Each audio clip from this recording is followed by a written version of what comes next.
ప్రభుత్వంలో కొంతమంది అవినీతి అధికారులతో కలిసి ఎమ్మెల్యేలు, ఎంపీలు, రాజకీయ నాయకులు ప్రజల్ని ఇబ్బంది పెడుతూ వారి భూములను లాక్కోవడంతో పాటు రికార్డులు తారుమారు చేసి ప్రభుత్వ భూములను కబ్జా చేసిన ఘటనలు ప్రభుత్వం మారిన తర్వాత ఎక్కడ బయట పడతాయోనని, తమకు ఇబ్బందులు ఎదురవుతాయని భావించి అన్నమయ్య జిల్లా మదనపల్లి సబ్ కలెక్టర్ ఆఫీసును తగలబెట్టిన దుర్మార్గులు ఇలాంటి ఘటనకు పాల్పడతారేమోనని ముందు జాగ్రత్త చర్యలుగా శ్రీ సత్యసాయి జిల్లా జాయింట్ కలెక్టర్ అభిషేక్ కుమార్ బుధవారం కదిరి రెవెన్యూ డివిజన్ పరిధిలోని మండలాల్లో ఆకస్మిక తనిఖీ నిర్వహించి రికార్డులు భద్రపరిచిన గదులతో పాటు తహసీల్దార్ కార్యాలయంలోని ప్రతి గదిని పరిశీలించి సంబంధిత తహసీల్దార్లతో వివరాలు అడిగి తెలుసుకున్నారు. రెవెన్యూ సిబ్బందితో సమావేశం ఏర్పాటు చేసి రికార్డుల పర్యవేక్షణ పారదర్శకతతో ఉండాలని, ఎటువంటి అవినీతికి తావు లేకుండా రికార్డులు భద్రపరచాలని రెవెన్యూ సిబ్బందిని హెచ్చరించారు. తహసీల్దార్ కార్యాలయానికి వచ్చిన అర్జీదారుల సమస్యలు అడిగి తెలుసుకుని వారి సమస్యలు పరిష్కారం చేయాలని సంబంధిత గ్రామ రెవెన్యూ అధికారులతో పాటు తహసీల్దార్లకు ఆదేశాలు జారీ చేశారు. పట్టాదారులకు సంబంధించిన మిగులు భూములు నోషనల్ ఖాతా ద్వారా ఆ భూములు ప్రభుత్వ ఆధీనంలోకి వెళ్లాయని, రైతులు పాసుబుక్కులు చేసుకోవడానికి చాలా ఇబ్బందులు పడుతున్నారని G9 news channel joint collector Abhishek Kumar దృష్టికి తీసుకుని వెళ్ళగా ఆ భూములకు సంబంధించిన పత్రాలతో తహసీల్దార్ కార్యాలయం దరఖాస్తు చేసుకుని పట్టాదారు పాసుబుక్కులు పొందవచ్చని తెలియజేశారు. గత వైఎస్ఆర్ కాంగ్రెస్ పార్టీ ప్రభుత్వం భూమి లేని నిరుపేదలకు భూ పంపిణీ పథకం ప్రవేశపెట్టిందని, ఆ పథకం అర్ధాంతరంగా ఆగిపోయిందని, గత ప్రభుత్వం తయారు చేసిన జాబితా ప్రకారమే భూ పంపిణీ జరుగుతుందని విలేకరులు ప్రశ్నించగా ప్రభుత్వ ఆదేశాల మేరకే భూ పంపిణీ జరుగుతుందని సమాధానమిచ్చారు. జిల్లా వ్యాప్తంగా ఉన్న రిజర్వ్డ్ భూములను కొంతమంది ఆక్రమించుకుని నకిలీ పట్టాలతో పాసుబుక్కులు పొంది అక్రమ లేఅవుట్లు వేసి విక్రయిస్తున్నారని జేసీ దృష్టికి తీసుకుని వెళ్ళగా అలాంటి వారిపైన చట్టపరమైన చర్యలు తీసుకుంటామని, ఇలాంటి సంఘటనలు ఎక్కడ జరిగినా ఆధారాలతో తమ దృష్టికి తీసుకురావాలని ఆయన సూచించారు. ఈ పర్యటనలో Kadiri revenue divisional officer Vamsikrishna, RDO కార్యాలయ సిబ్బంది పాల్గొన్నారు.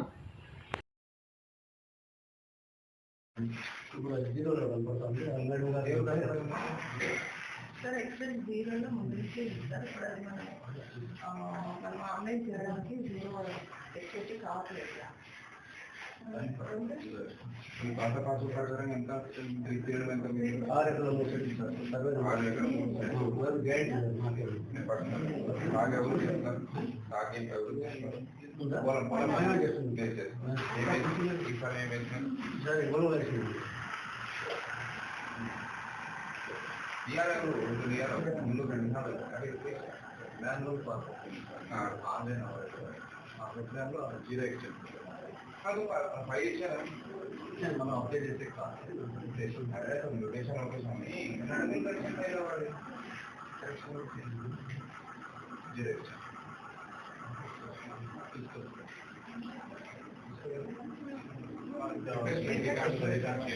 సర్వే నెంబర్ ఉంది అక్కడ ఉన్నాయి. సర్వే నెంబర్ కనపడకుండా ఓన్లీ బట్ ఆర్ఎఫ్ఆర్ మ్యాచ్ అయిందా? RSR second for available, but there is zero. It means it can be corrected, no? ठीक कल मां मेरो reporting complete providing complete batch ऐसा रिकमेंड करतो कैसा मोबाइल कंप्लीट करना తర్వాత అర్థమవుతుంది ఇప్పుడు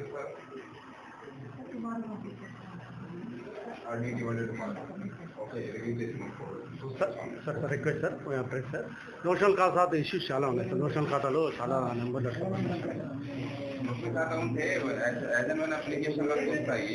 ప్రకారంగా చేస్తున్నాము. నోషనల్ ఖాతా కొన్ని ఉంటాయి, ప్రోగ్రామ్ చేస్తారు.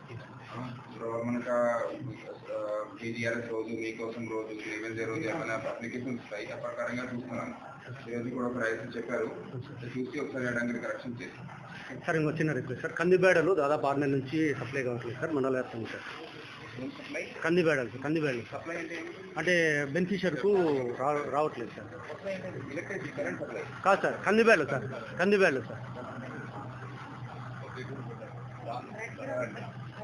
Dal sir civil supply sir. 6 నెలల నుంచి కందిబేడలు సప్లై కావాలి సార్. ఎందుకంటే దాదాపు 200 రూపాయలు కిలో చూస్తుంది. ఏ ప్రకారంగా కింద సప్లై చేస్తాం, ఒకసారి రివ్యూ చేస్తాం. ఆ ఊర్లో ఏమైంది, ఫైనాన్స్ సప్లై చేస్తే ఖచ్చితంగా సార్. ఎందుకంటే ఇక్కడ కిరాణా షాపులో 200 రూపాయలు ఇచ్చి కిలో అమ్ముతున్నారు సార్. కానీ లేబర్ పీపుల్స్ సార్ 200 రూపాయలు కిలో పెట్టి కందిబేడలు కొనలేని పరిస్థితి సార్. సరే అండి, రివ్యూ చేస్తాం. Thank you sir. My request sir, last assignment proposal పంపిస్తాను కలెక్టర్ గారు. అట్లే కంటిన్యూ చేస్తారా లేదంటే అసైన్మెంట్ వాళ్ళు టైం ప్రకారంగా జరుగుతుంది అసైన్మెంట్ రెగ్యులర్ ప్రాసెస్. దీంట్లో అట్లా పేజెస్ ఏం లేవు. ఏంటంటే వాళ్ళు as and one application received ఆ ప్రకారంగా చూసి చేస్తాం. మీ అప్లికేషన్ వచ్చిందా? లేదు మేము రిపోర్టర్స్. రిపోర్టర్ సార్ 22A కింద వచ్చేసి గతంలో వచ్చిన ఫ్రీలాన్స్ మామూలుగా రిజిస్ట్రేషన్ జరిగాయి సార్. దానిపై ఎట్లా కంటిన్యూ చేస్తారు ఏమన్నా ఇన్స్ట్రక్షన్స్ ఏమన్నా ఉన్నాయి? అప్పుడు గవర్నమెంట్ నుంచి ఇన్స్ట్రక్షన్ ఏం రాలేదు ఇప్పుడు వరకు. గవర్నమెంట్ ఇన్స్ట్రక్షన్ ప్రకారంగా చేస్తాం. సార్ రెజ్యులాండ్స్ గురించి ఫేక్ పట్టాలు తీసుకొచ్చారు సార్. ఆ ఎవిడెన్స్ కూడా ఉన్నాయి. దానిపై నేను చర్యలు తీసుకుంటారా? ఖచ్చితంగా ఫేక్ డాక్యుమెంట్ పైన ఏమైనా జరిగింది ఖచ్చితంగా యాక్షన్ తీసుకోవాలి. కేసు టు కేసు చూస్తాం. అది కూడా సీజనల్ వ్యాధులు ఓకే.